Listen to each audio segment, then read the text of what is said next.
In this video, we'll be computing limits. What I'll do is I'll show you examples of very special limits which are important in applications. So let me start by considering polynomial decay, by which I mean the sequence, the limit of a sequence as n goes to infinity of the following form, an.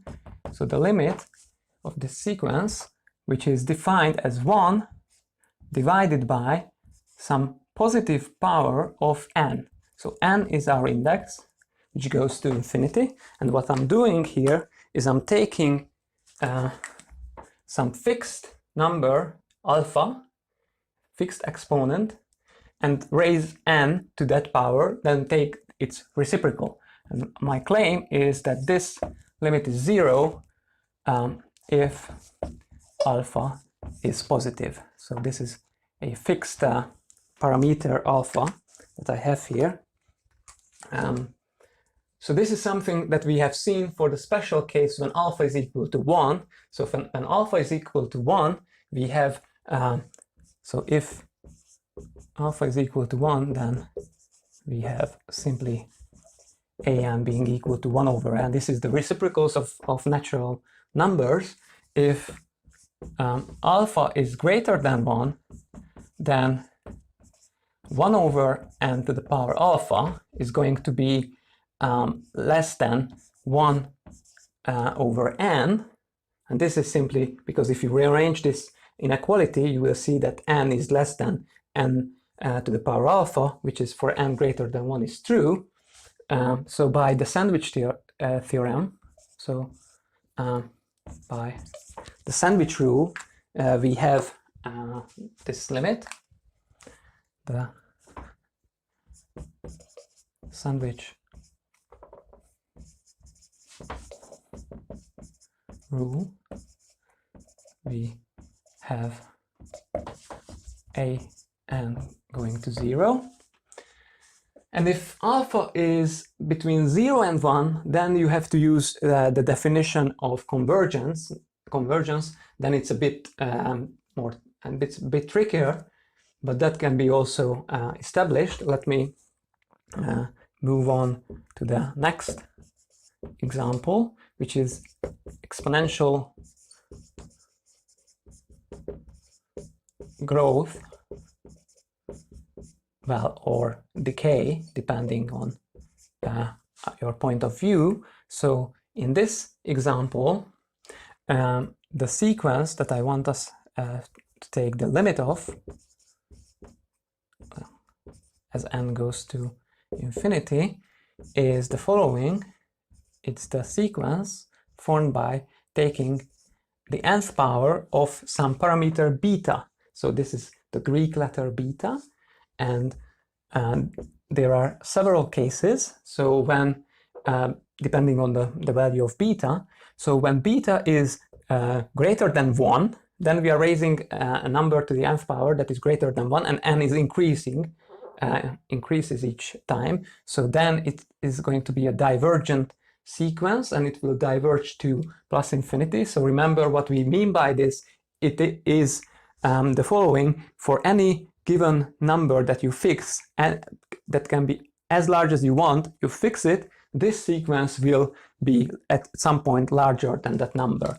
So this happens if beta is greater than 1. Now the next case that I want us to consider is when beta is equal to 1. Well, that's a very simple case, because if beta is equal to 1, we are just raising 1 to various powers. That will give us 1, so that's always equal to 1.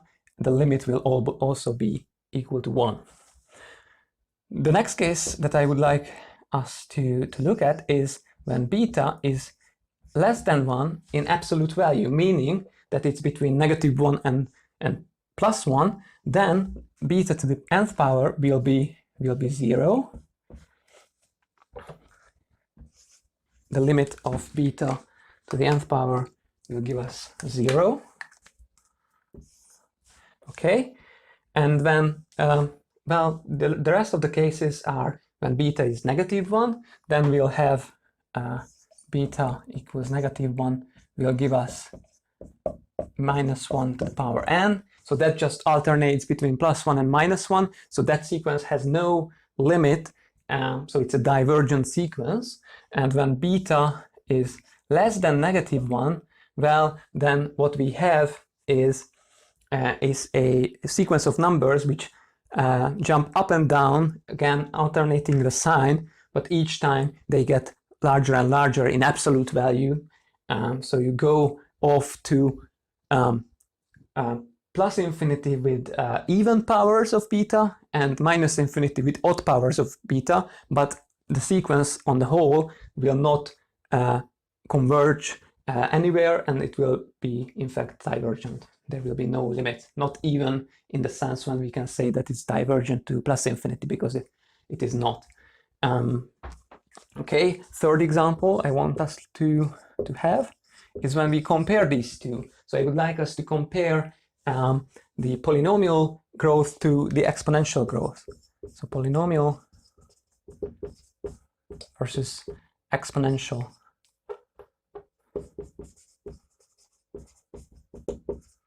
Growth. Okay, well, this is just the limit of n to the alpha divided by beta to the n. So what I'm doing here is I'm taking a polynomial of n, so n raised to some fixed power, and divide it by beta raised to n. So here n is in the exponent, and this will be 0 if alpha is greater than 0 and beta is greater than 1. So we have a polynomial growth competing with an exponential growth, and the claim is that the exponential growth will beat the polynomial growth and it will take it to 0.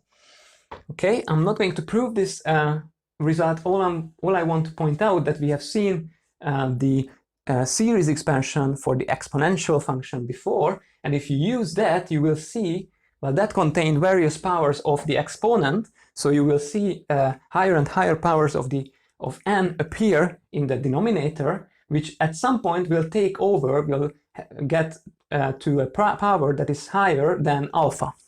And that's the point. From that point on, we will have the denominator, the terms in the denominator dominate the terms in the numerator, the term in the numerator.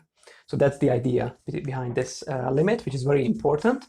So for my next example, I want us to look at the nth root of n. So let me just simply write the nth root of n. So my claim is that the nth root of n, as n goes to infinity, converges to 1. So that's a very nice and surprising limit. Taking the nth root of n as n increases will tend to the number 1. Okay, so this can be proved using the binomial theorem, and the proof can be found in the lecture notes. Let me move on to the next one, another famous limit. This is Euler's number.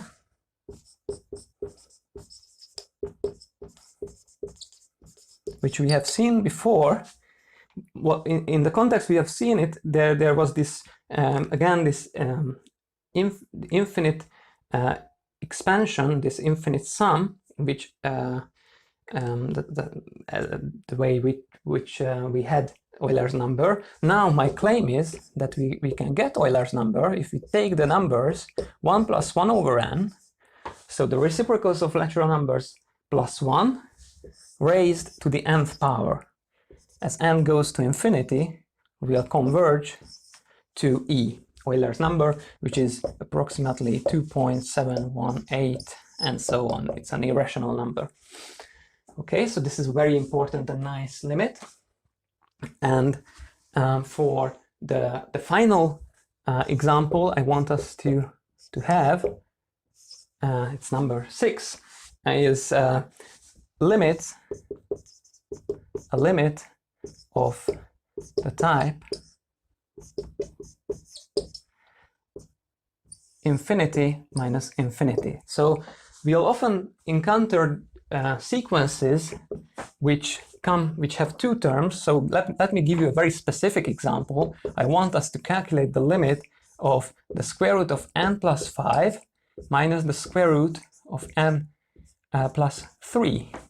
So if I want to do this, to calculate the limit of this sequence, I can't do it just by looking at it. What I have is an increasing sequence that diverges to plus infinity, another one that diverges to plus infinity, and then I have to take their difference. This is what I mean by infinity minus infinity. Now this is this will lead me to nowhere. What I have to do is apply a little trick to get rid of the square roots. Well, I have to do the following. Take the square root of n plus 5 minus the square root of n plus 3 and multiply this difference by 1, but written in a very special way. So I take the sum of these square roots,